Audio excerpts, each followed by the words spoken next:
I thought marriage was supposed to be the safe place, the calm in the storm. For 8 years, I built a home with Oliver, brick by careful brick, only to realize the foundation was rotten. It wasn't the sudden explosion of a fight or a glaring infidelity that ruined us. It was the quiet, constant erosion of his indifference. He didn't leave me for another woman. He left me for his phone, for his emails, for the hollow promise of a promotion. Then came Henry, a stranger with hands that didn't just massage my muscles, they massaged my soul. And in the dim light of that room, I made a choice that felt like tearing my world apart. But God help me, it also felt like the first breath of air I'd taken in years. The betrayal was real. But who was I betraying? Him? Myself? And what I found hidden in that quiet room would change the meaning of everything I thought I knew about love. Ava stared at the wedding photo on the mantel, where her smile was still genuine, and Oliver's eyes held a promise they both believed in. Now, 8 years later, the house felt less like a home and more like a high-end waiting room. Oliver was physically present maybe 4 hours a day, and emotionally present for exactly 0. His constant attachment to his phone had become a third party in their relationship, a silent, buzzing mistress. She remembered the way they used to sit on the couch, tangled up, discussing everything from global politics to grocery lists, savoring the easy connection. Now, their conversations revolved solely around logistics, bills, car services, and whose turn it was to walk the dog. That daily attention she craved, those small gestures that validated her existence, had evaporated like morning dew. She realized she was married to the idea of a successful man, not the man himself. The hardest realization was that Oliver wasn't a monster. He was just gone. He worked hard, he provided well, and he wasn't openly cruel. But his distance was a slow-acting poison. His absence wasn't the kind you could scream about or present as evidence in a confrontation. It was the lack of a touch, the skip of a compliment, the failure to see her when she walked into a room. Ava had started dressing differently, wearing clothes she knew he used to love, only to find him scanning emails while she stood there. Her attempts to reignite the spark were met with a distracted nod and a quick, "Looks great, honey." It was like performing for an empty auditorium. Her frustration was less about passion and more about the fundamental need to be acknowledged as a woman, not just a fixture. This accumulating emotional deficit led her to the massage studio across town. Her friend had called it self-care, but Ava knew it was a desperate attempt to feel human contact that wasn't transactional or accidental. She needed a reminder that her body, which had become invisible to Oliver, was still capable of generating sensation. As she entered the dimly lit lounge, the scent of cedar and lavender was an immediate relief, a stark contrast to the sterile anxiety of her own home. She filled out the forms with a hand that trembled slightly, aware that she was doing something she felt compelled to hide. She told herself it was just for her neck pain, but a deeper, more dangerous need was simmering just beneath the surface. She had no idea that the simple act of seeking comfort was about to unlock a far darker secret about the life she thought she was leading. The receptionist called her name, and Ava rose, smoothing the skirt of her dress with a sudden, nervous self-consciousness. Then she saw Henry. He was taller than the image she had built in her mind, possessing a quiet, masculine confidence that radiated even in his slow, deliberate movements. His handshake was brief but firm, the first genuine, non-transactional contact she'd had all week. He didn't make eye contact for long, maintaining a strict, professional demeanor that was reassuring, yet strangely disappointing. Ava realized she was holding her breath. She had come here for physical relief, but in that moment she was craving a spark, an acknowledgement of her as a desirable woman, not just a tense client. She followed him down a hushed hallway, the air thick with the therapeutic scent of warming oils. Henry led her into a small treatment room that was dimly lit by a single salt lamp, casting an amber glow. It felt like stepping out of the bright, anxious world and into a private, sheltered space. He calmly pointed to a padded bench for her clothes and explained the routine. Lie face down under the thick white towel. His voice was deep, steady, and utterly unreadable. "I'll step out for a few moments while you get comfortable," he said. His tone perfectly neutral. It was a standard line, but as the door clicked softly shut, Ava's hands started trembling. She felt a rush of adrenaline, a mix of guilt and anticipation she hadn't experienced since she was a teenager sneaking out of her parents' house. This was absurd. This was just a massage. As she laid down on the heated table, pulling the towel over her body, she tried desperately to slow her racing heart. She forced herself to focus on the soft instrumental music playing, willing herself to relax. She knew the danger wasn't external. It was the starvation within, her void that made her vulnerable to any genuine connection. When Henry returned, he didn't rush. He adjusted the table height, his presence now feeling overwhelmingly large in the small room. He poured oil into his palms, and the subtle scent of warm cedarwood reached her. Ava braced herself, telling her conscience this was nothing more than a necessary treatment.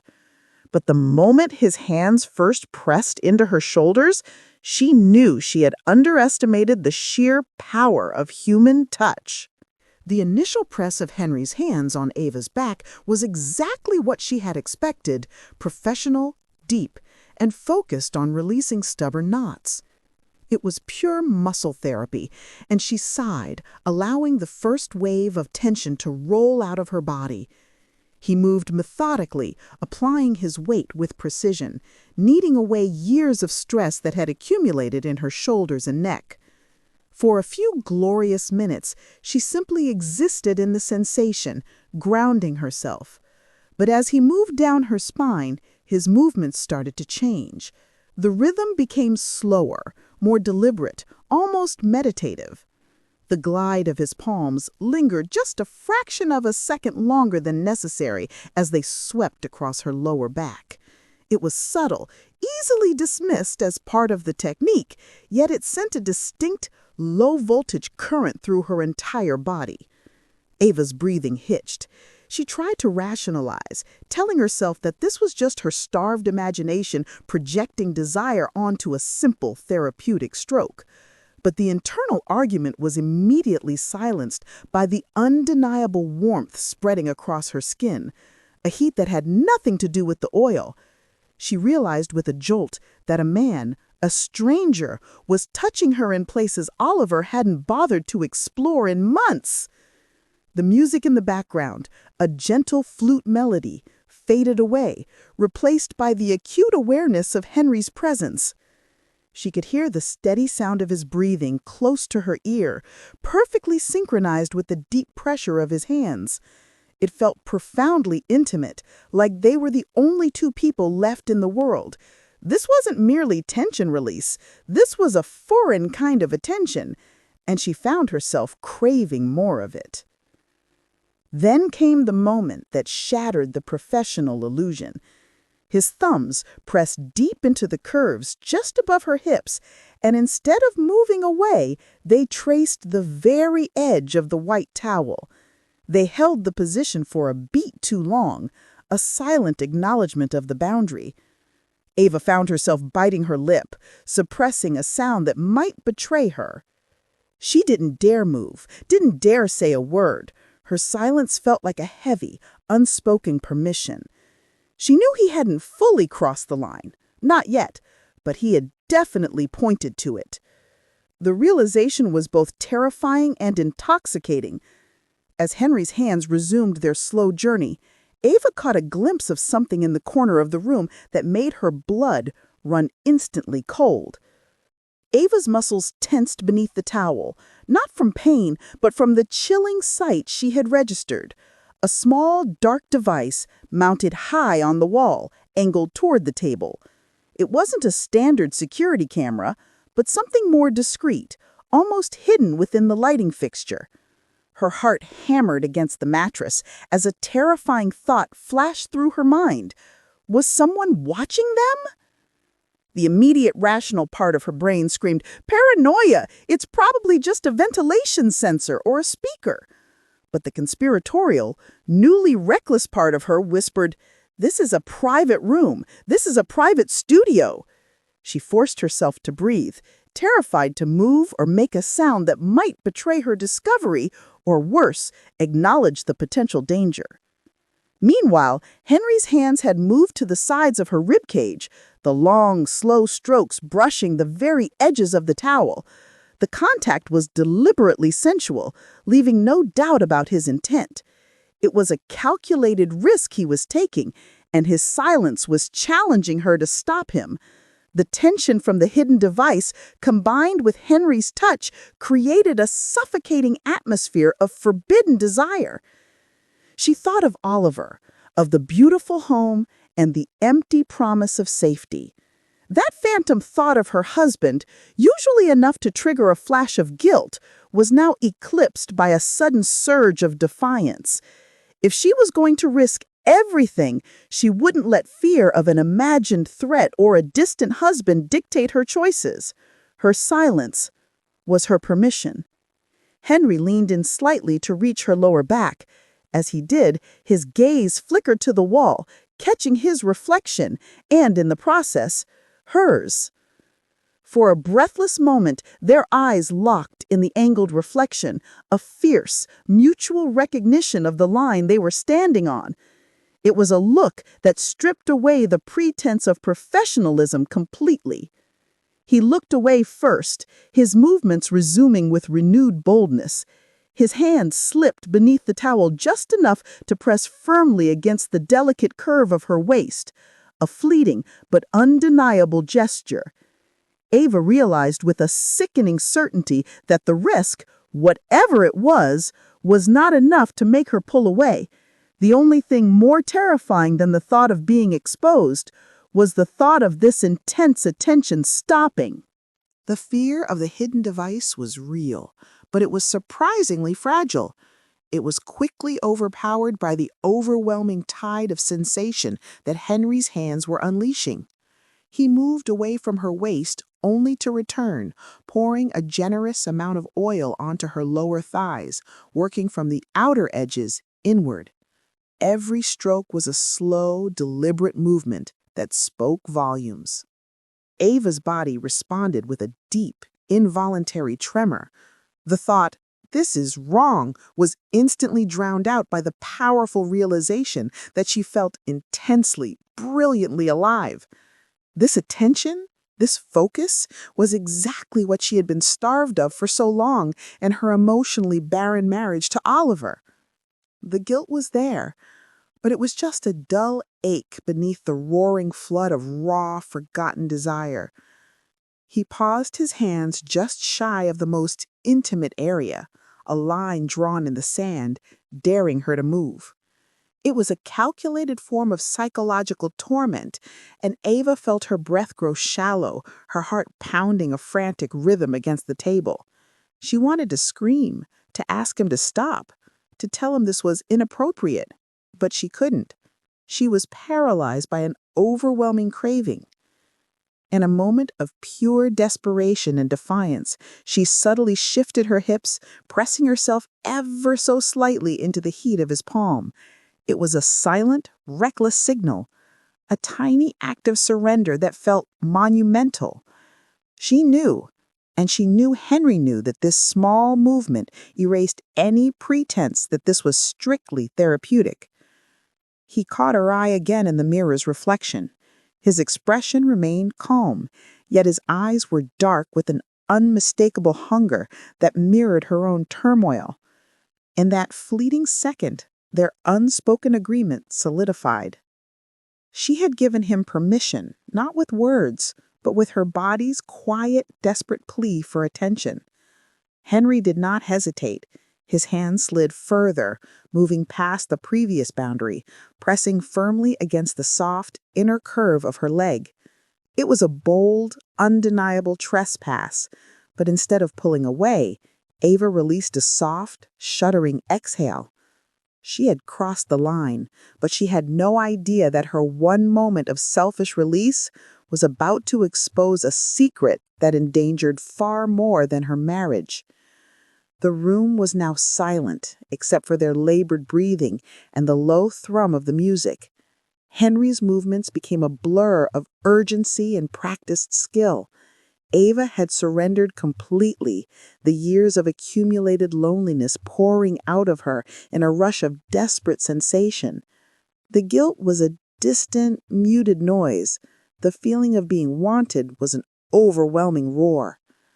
As the intensity peaked, Henry leaned close, his breath warm against her ear. He didn't whisper anything intimate or seductive. Instead, he murmured a single word that froze the blood in her veins. Relax. It was a command, not a request. And in that moment, she realized his control was absolute, and perhaps even predatory. Just as the moment of release subsided, Henry smoothly moved away. He didn't rush, but his return to professional composure was immediate and jarring. It was as if a switch had been flipped. He wiped his hands with a cloth, his expression as neutral and unreadable as when they first met. The sudden shift was shocking, but it also masked the intense shame that was beginning to creep up on Ava. Then, the second strange detail of the afternoon presented itself. Henry moved to the far corner of the room, near where Ava had noticed the dark device, and briefly adjusted something on the counter.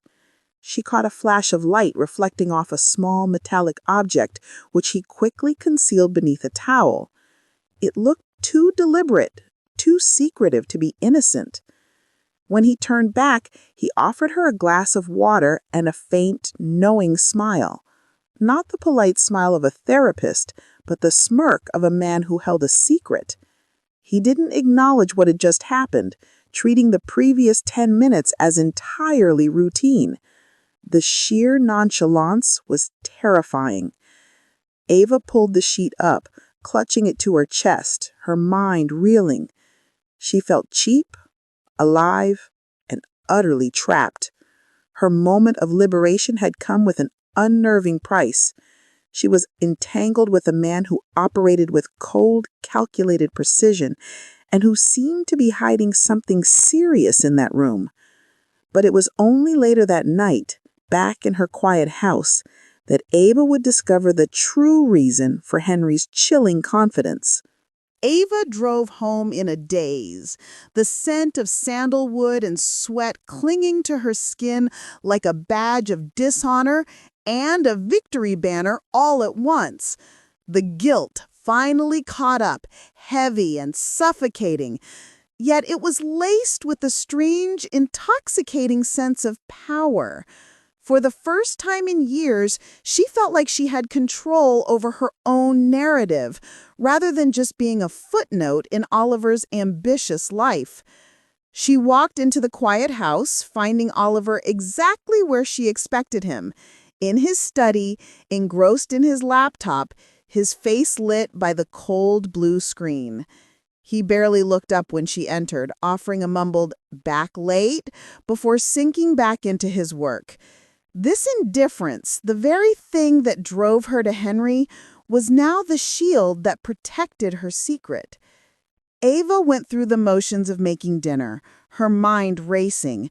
She instinctively knew she needed to clean every trace of the afternoon from her body and mind. It was a conscious effort to bury the memory beneath the routine of her life. She was rinsing the wine glasses when her phone, which she left on the counter, buzzed insistently. It wasn't a text. It was an unfamiliar email notification that popped up on her screen. It wasn't addressed to her, but its subject line caught her eye because it contained a familiar company name, the Phoenix Group, a major competitor of Oliver's firm. The email was a thread of coded numbers and seemingly random financial jargon. Curiosity overpowering caution, she opened it. The thread was long, spanning several weeks, but one detail in the latest reply made her hand shake.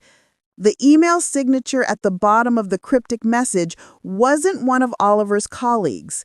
It was signed simply DC, Derek Collins, the powerful, notoriously cutthroat CEO of the Phoenix Group. Ava froze. Why was Oliver communicating secretly with his main rival using coded language about what looked like large-scale financial transfers? Her moment of reckless abandon with Henry had somehow coincided with discovering a far more profound betrayal in her own marriage. The weight of her infidelity suddenly felt insignificant compared to the dark implications of Oliver's hidden life. Ava stood motionless, the chill from the email seeping into her bones, making the residual warmth from Henry's touch feel distant and meaningless. She quickly forwarded the cryptic thread to a private, secure folder she rarely used, then immediately deleted the original message from the counter. Her movements were driven by a panicked, cold instinct for self-preservation, fueled by the sheer magnitude of the possible deception. She reread the email thread on her personal tablet in the safety of the bedroom. The language was deliberately opaque, mentioning asset restructuring and leveraged acquisitions, using numerical codes that didn't match public financial statements. It was clear that Oliver and Derek Collins, the CEO of the rival Phoenix Group, were engaged in something highly irregular, something that smelled strongly of corporate espionage or insider trading. The realization was a punch to the gut. Oliver's endless work, his distraction, and his complete emotional abandonment weren't entirely about climbing the corporate ladder. They were about a deep, treacherous secret. His emotional betrayal was simply a byproduct of a much larger, potentially illegal professional betrayal. This discovery suddenly reframed her entire marriage. She thought back to his recent stress, the late-night calls he always took in the other room, and the way he fiercely guarded his phone. It wasn't just a matter of privacy, it was a matter of secrecy. His behavior, once dismissed as the burden of success, now looked like the calculated moves of a desperate man trying to keep a massive lie from unraveling. Ava felt a strange mix of vindication and fear. Her desperate lapse with Henry, fueled by loneliness, now felt less like a moral failure and more like a consequence. She hadn't broken the marriage. It had already been fractured by Oliver's dishonesty, long before Henry's hands touched her skin. This shocking truth, however, offered no comfort. She needed to understand the full scope of Oliver's actions, but getting closer to him now felt dangerous. She was already compromised, carrying the scent of another man and a secret email. But she couldn't walk away now. As Ava realized the depth of the conspiracy, a terrifying question arose. Was her innocent trip to the massage studio somehow connected to Oliver's dark dealings?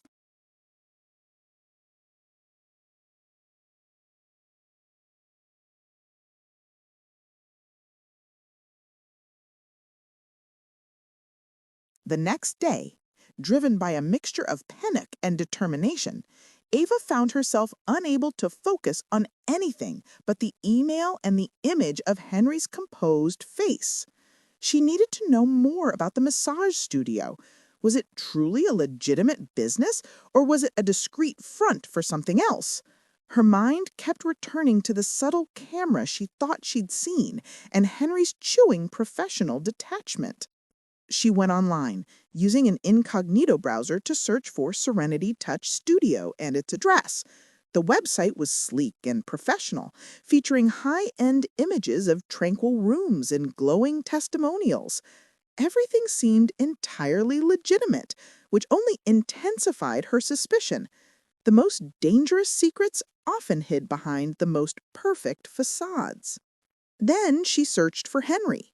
His profile picture on the studio's page was the same as the man who had touched her so intimately. His biography was brief and generic, mentioning certifications and years of experience. But as she scrolled through the testimonials, one review caught her eye. A strange, overly detailed account of muscle tension and emotional release, signed only with the initials OH. OH, Oliver Henry. The initials were common, but the timing of the review, posted just 2 weeks prior, made her heart stop. Why would Oliver, who only ever used hotel spas on business trips, visit a small local studio like this? He had never mentioned it, and the concept of deep tissue work was not his usual topic of conversation. Ava suddenly understood the chilling confidence in Henry's eyes. He wasn't just a therapist who risked his job. He was a man who knew a secret, or perhaps was part of a network that was tracking her. It was too much of a coincidence that she had randomly chosen the very studio visited by her husband, a man involved in a corporate conspiracy. The pieces began to click into a sinister puzzle. Oliver's secret financial deals, his extreme distraction, and her unexpected boundary-crossing encounter with Henry. Her moment of vulnerability might have been observed or even orchestrated. Ava realized with dawning horror that she might not have simply cheated on her husband.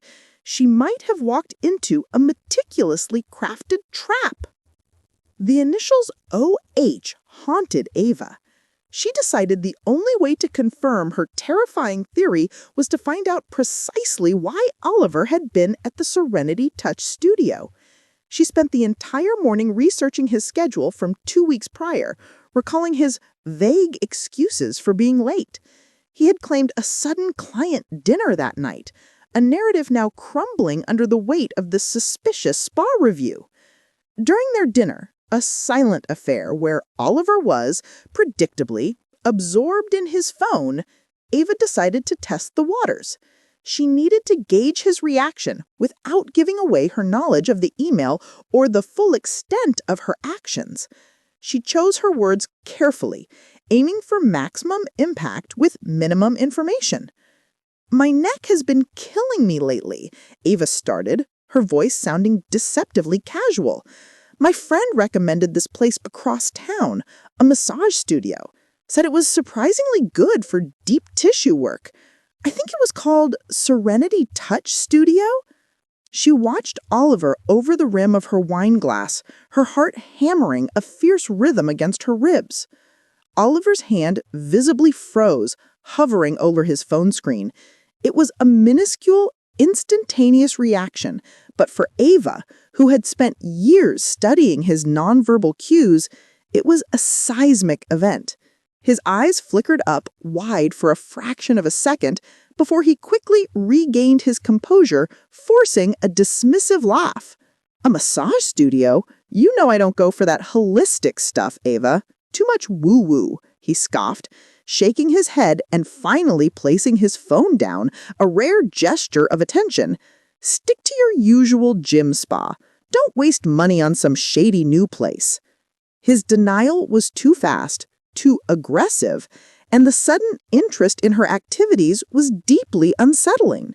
Oliver's overly aggressive denial about the Serenity Touch studio solidified Ava's fear.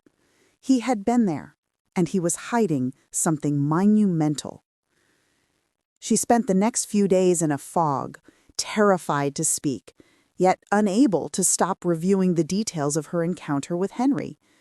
She felt the weight of her secret, but now also the burden of Oliver's. Driven by a desperate impulse, Ava found herself driving past the massage studio late one evening. The building, a converted townhouse, looked dark and innocuous. She parked down the street, trying to convince herself she was just confirming her suspicions about the hidden camera or an illegal operation. As she watched, a figure emerged from the back entrance, moving quickly to a car parked in the alley. It was Henry. He wasn't wearing his uniform. He looked tired, his broad shoulders slumped, and his ease replaced by a noticeable tension. He paused by his car, his head turning quickly from side to side, as if checking for surveillance. He quickly opened his trunk, pulling out a duffel bag that looked heavy. But before placing it inside, he fumbled, and a small object dropped onto the pavement.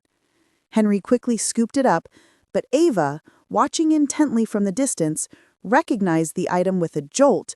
It was the small, dark, metallic device she had seen him hide in the treatment room. This wasn't just a camera. It looked like a mini recorder or a secure external drive, something being carried away. As Henry finally got into his car, he didn't drive away immediately. Instead, he pulled out his phone and typed furiously. Moments later, Ava's own phone buzzed with an unfamiliar number. It was a single, cryptic text message. She opened the message, her hand shaking. "Don't come back. He is watching." There was no signature, no context, just a chilling anonymous warning. Ava knew instantly that it was from Henry.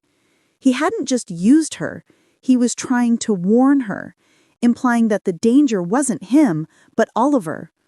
Ava realized her therapist wasn't her enemy, but a desperate accomplice, now trying to save her from a threat she still didn't fully comprehend. Henry's cryptic text, "Don't come back, he is watching," was a terrifying confirmation. Ava wasn't paranoid, she was being monitored, and the danger was originating from within her own marriage. This meant Henry wasn't just warning her, he was signaling that he was trapped too, possibly even being coerced by Oliver or his shadowy associates. She spent the following day in a suffocating state of anxiety, pretending to live her normal life while internally dissecting every glance and word from Oliver. His stress levels seemed to spike with every call he took, confirming that the financial conspiracy was tightening around him. Ava knew she couldn't face this immense threat alone, and the only person who seemed to understand the true danger was the man whose hands had awakened her. Ignoring the warning, Ava decided she had to establish contact with Henry, but safely. She couldn't risk going back to the studio, which was clearly compromised. Instead, she drove to a quiet park on the outskirts of town, purchasing a disposable cell phone at a drugstore on the way. She needed a secure line, a way to build a desperate, secret alliance. She sent a single coded text message to the number that had warned her. "Rendezvous, Willow Tree, Tuesday, 5 p.m. Willow Tree was a recognizable landmark at the park, public yet private enough for a clandestine meeting. The risk was enormous. If Oliver's people were tracking Henry, she would be walking straight into their hands. But the possibility of uncovering the truth was a desperate motivation. The minutes stretched into an eternity until her new phone vibrated. Henry's reply was equally concise and unsettling. "No, too risky. Use the drop point, the Red Sparrow." Red Sparrow. It sounded like something out of a spy novel, and Ava felt a sick lurch of realization that her life had suddenly become one. She had never heard of a red sparrow, but the clear instructions signaled Henry's sophistication and his involvement in something far deeper than she could have imagined. Her therapist was not a simple masseur. He was a key figure in this unfolding drama. Ava knew she had to find this drop point, but the very act of seeking it out meant stepping irrevocably into Oliver's dangerous world. Henry's reply, "Use the drop point, the Red Sparrow," sounded like a direct quote from a spy movie, confirming the dangerous reality Ava now inhabited. She knew she had to decipher the code quickly. The phrase wasn't a landmark, so it had to be a reference to a known meeting spot in their city's underworld, or perhaps an old forgotten business. She dedicated hours to searching old city directories, cross-referencing defunct businesses and bars, focusing on places with specific red or bird iconography. After several fruitless attempts, she widened her search to include historical references and old-school diners. Finally, tucked away in an archive, she found it. The Red Sparrow, a small, nondescript coffee shop near the financial district that had been shut down 20 years ago. Curiosity overriding caution, Ava drove to the location. The old coffee shop was now a vacant storefront, sandwiched between a dry cleaner and a bank. It was exactly the kind of unmemorable, easily overlooked spot that would make a perfect drop point. It was open enough to feel safe during the day, yet desolate enough to allow for covert operations at night. She approached the brick wall near the building's back alley. Sure enough, concealed slightly beneath a loose strip of peeling paint, she found a small, almost invisible metal box, a classic makeshift message receptacle. The sight of it confirmed that Henry was deep inside a serious operation, far beyond a simple therapist being blackmailed. Ava retrieved the disposable phone and quickly typed a text to Henry's secret number. "I am at the Sparrow. I need to know what Oliver is doing with Derek Collins and the Phoenix Group." She then placed the phone inside the metal box, realizing she was committing fully to this new, perilous life. She needed to know the truth about her husband's treachery. She backed away and walked quickly to her car, a chilling thought echoing in her mind. Henry had risked everything to warn her and set up this rendezvous. If Oliver's associates were watching, they might have already seen the signal. Or worse, they might have been using the Red Sparrow for their own purposes. Ava knew she had activated the trap, but she was entirely unprepared for the devastating information she was about to receive. Ava returned to the Red Sparrow hideaway 2 hours later, her heart pounding against her ribs like a captive bird. She reached into the metal box, her fingers brushing against the cold, familiar surface of the disposable phone. The screen flashed with a new, single message from Henry. It was long and detailed, clearly typed quickly and under duress.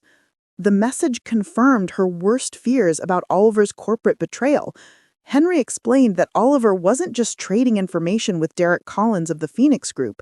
He was systematically leaking proprietary data about his firm's upcoming mergers and acquisitions.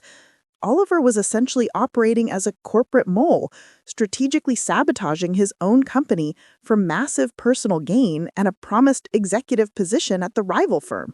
But the most damning revelation wasn't the treachery itself, but the motive. He wasn't doing it purely for the money, though that was a bonus. He was being blackmailed. Henry's message revealed that Oliver had made a series of disastrous, high-risk investments years ago, investments that could have financially ruined them both.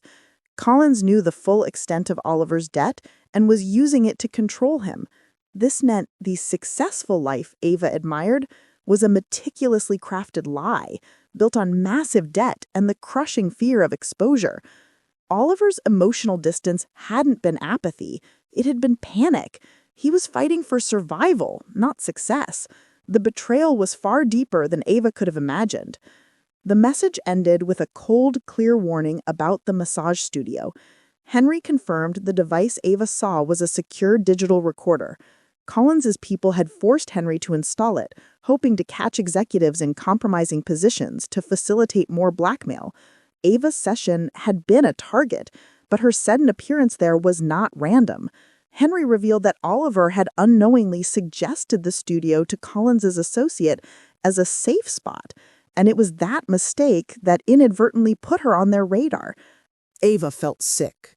Oliver hadn't cheated on her, but his financial treachery, fueled by sheer panic over his past mistakes, had placed them both in direct danger. But Henry's message wasn't finished. There was a postscript, written in a different, more desperate tone, marked urgent. This final paragraph plunged Ava into a darkness she hadn't known existed. Henry revealed that Derek Collins wasn't just leveraging Oliver's old investments. He was using a much deeper, more personal secret. The massive, high-risk debt Oliver incurred years ago wasn't for a business venture that failed. It was used to cover up a terrible accident involving Oliver and a young woman, an accident that resulted in her death, which Oliver had paid off to silence. The police report was scrubbed, the victim's family was paid off, and the money came directly from a black market lender with ties to Collins. This secret was the true, unbreakable chain that bound Oliver to the powerful CEO. Collins held the evidence of manslaughter, and Oliver's entire career and freedom rested on complying with every demand. Ava remembered the period 6 years ago, the intense stress, the uncharacteristic mood swings, the week Oliver claimed to be on a silent retreat. He had never told her the truth. The beautiful house, the fancy cars, the entire facade of their perfect life was funded by a deadly lie and a hidden crime. Oliver wasn't just a corporate mole, he was a murderer. This realization that her husband was capable of such a profound deception and had the blood of an innocent person on his hands made her betrayal with Henry feel insignificant. The man she had loved wasn't just emotionally absent, he was a walking criminal, and she had been living with a ghost of a person. The shock was overwhelming, but Ava realized with chilling clarity that this devastating truth was the leverage she needed to survive. The revelation that Oliver was a murderer, not just a cheating husband or a corporate criminal, shattered Ava's reality into a million pieces. The man she had loved, the father of the children she might someday have, was a violent fraud. The horror was crippling, yet the cold, hard instinct for survival immediately kicked in. She was no longer fighting for her marriage. She was fighting for her safety and her future. The weight of this knowledge, a man's freedom, was the ultimate leverage. But Ava had to ask, how could she possibly use this information without exposing herself and potentially becoming collateral damage in the war between Oliver and Derek Collins? She was a compromised party, having risked everything on a desperate impulse with Henry. She knew she had to communicate her distress and decision back to Henry, the only person who understood the full gravity of the situation. Returning to the Red Sparrow, she retrieved the disposable phone and sent a short coded message, avoiding any specific names. The accident. What do I do now? She quickly placed the phone back in the metal box and walked away, trembling. When she returned, Henry's response was immediate and focused, betraying a sense of urgency. He outlined a clear, dangerous path forward. First, she had to find the original evidence Oliver used to keep the accident a secret: the police report, the victim's name, the bank transfers. This evidence was the key to neutralizing Collins's power over Oliver. Second, Henry warned her to start documenting everything: Oliver's mood swings, his late-night calls, any interaction with an unfamiliar number. He stressed that she needed to create an alibi that placed her far from any suspicious activity. He instructed her to act completely normal, to play the role of the oblivious wife until she had secured the evidence. Ava understood she was now a secret agent in her own home, and the cost of failure was higher than she could bear. Following Henry's chilling instructions, Ava adopted a mask of perfect normalcy. She smiled faintly at Oliver over breakfast, asked about his meetings, and even offered to pick up his dry cleaning. She played the role of the oblivious, supportive wife flawlessly, while internally, she was plotting the systematic downfall of the man sitting across from her. She knew Oliver kept a small, fireproof safe behind a painting in his study, a place he used for important documents like wills and insurance policies. Ava realized the original evidence of the fatal accident, the black box of his life, would be tucked away there. The challenge was getting the combination, a sequence she was sure he had changed recently due to his heightened paranoia. That evening, Ava engineered a simple distraction. She feigned a severe migraine, insisting that only a specific, obscure medication from a pharmacy across town would help.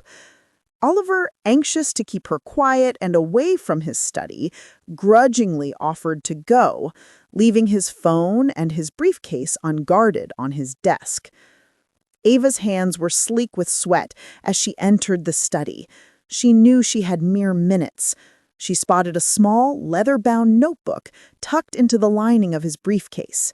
Her intuition, sharpened by fear and adrenaline, screamed that the combination would be recorded somewhere subtle, an easily forgotten code disguised as a date or anniversary. She flipped through the pages of hurried meeting notes and cryptic financial jargon until she found a sequence of 6 digits scrawled beneath a circled date, 12-07-09. It wasn't their anniversary or a birthday. Ava realized with a sickening lurch. It was the date of the fatal accident, the day he killed someone, and then chose to remember the sequence forever.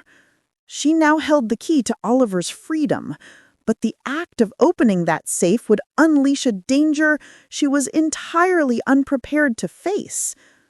With the code 12-07-09 now burned into her memory, Ava knelt before the hidden safe, her hands shaking so violently she could barely turn the dial. Each click felt deafeningly loud in the silent house, amplifying the terror of her mission. She punched in the final digit, and with a soft thunk, the heavy metal door sprang open, revealing a sparse stack of documents and a small external hard drive. She worked quickly, pulling out a sealed envelope marked Legal, Private. Inside was the evidence: a heavily redacted police report, a settlement agreement, and a cashier's check stub from 6 years ago. The report detailed a hit and run, confirmed by the payment to a single victim's family. The money was indeed immense, validating Henry's chilling assessment. Ava's eyes scanned the documents, searching for the name of the victim, the young woman's whose life Oliver had erased and then paid to forget. Her breath hitched, catching painfully in her throat as she read the name on the report: Clara Evans. The name meant nothing to her, but the address listed beneath it was startlingly familiar. The victim lived on a street that bordered the complex where Henry's massage studio was located. She froze, staring at the print. This wasn't just a random hit and run. The victim was geographically tied to the area where Henry and Oliver both operated. It was a bizarre, stomach-churning coincidence that felt too calculated to be true. She quickly snapped photographs of the police report and the settlement agreement with her disposable phone, ensuring she had a secure digital copy of the ultimate leverage. She left the documents exactly as she found them, carefully closing the safe and replacing the painting just as she heard the distant sound of Oliver's car pulling into the driveway. Ava escaped the study just in time, clutching the secret that would ruin Oliver, unaware that the victim's identity held a tragic link to Henry himself.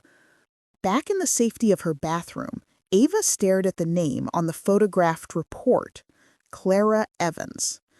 She typed the name into her disposable phone, adding the crucial details about the accident, and sent it to Henry at the Red Sparrow drop point. She waited, pacing the small room, the reality of Oliver's monstrous secret now fully concrete. The reply came almost immediately. Not a long coded message, but a brief, devastating text. She was my sister. Oliver murdered her. The air rushed out of Ava's lungs. The floor of her bathroom seemed to tilt. The chilling truth snapped everything into focus. The intense look in his eyes, his calculated touch, his sudden shift from seducer to protector. Henry hadn't unknowingly walked into a trap. He had orchestrated the entire encounter, using Ava to get closer to the man who killed his sister. The intimate act in a massage room was not a moment of reckless liberation for Henry. It was the meticulous execution of a plan for vengeance. The self-care Ava sought was a calculated step in Henry's quest for justice. Her loneliness was merely a weakness he exploited to gain leverage over her husband. But even as the icy grip of betrayal tightened around her, Ava recognized a profound shared pain. Henry was not trying to ruin her. He was trying to ruin the man who had ruined both of their lives. His motives, though manipulative, were rooted in a justifiable tragic grief. This realization shifted their dynamic from predator-victim to desperate, unlikely allies. Ava now understood the ultimate twist. She hadn't accidentally cheated on her husband with a man who could expose him. The shock of Henry's revelation, "She was my sister," had now settled into a cold, fierce resolve. Ava no longer viewed her infidelity as a weakness, but as the fateful catalyst for justice. Her desperate desire for connection had inadvertently put her in league with a man seeking vengeance for a heinous, covered-up crime. They were united by their shared enemy, Oliver. Henry's next message was the longest, detailing the final phase of their operation. He explained that Ava's proof, the police report, was crucial, but they needed an audio confession to neutralize Derek Collins' blackmail leverage and secure Oliver's inevitable prosecution for the corporate crimes and the homicide. The plan was terrifyingly simple. Ava had to confront Oliver with a carefully worded statement, suddenly guiding him to admit that he had paid for the accident to disappear. Henry provided a secure, professional-grade recording device disguised as a luxury pen, which Ava was to retrieve from the Red Sparrow drop point. "You must make him think you know everything about the financial trouble, but nothing about me," Henry instructed. "Your fear needs to be convincing, but your primary goal is to get him to say why he's so terrified of Collins. He will confess to the payoff." The risk was immense. If Oliver suspected a trap, or that Ava was working with Henry, she would be in immediate, physical danger. Retrieving the pen was a nightmare of silent panic. It felt heavy and cold in her hand, a burden of truth. That evening, as Oliver was preparing for a late-night call, Ava put the pen in his disc holder, aiming the mic subtly towards his chair. She knew that the confrontation was only hours away.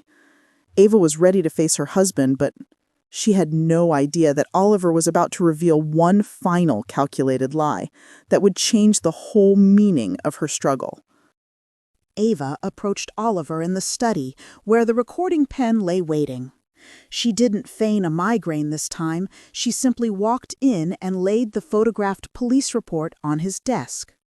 The sudden, brutal directness shattered his composure instantly.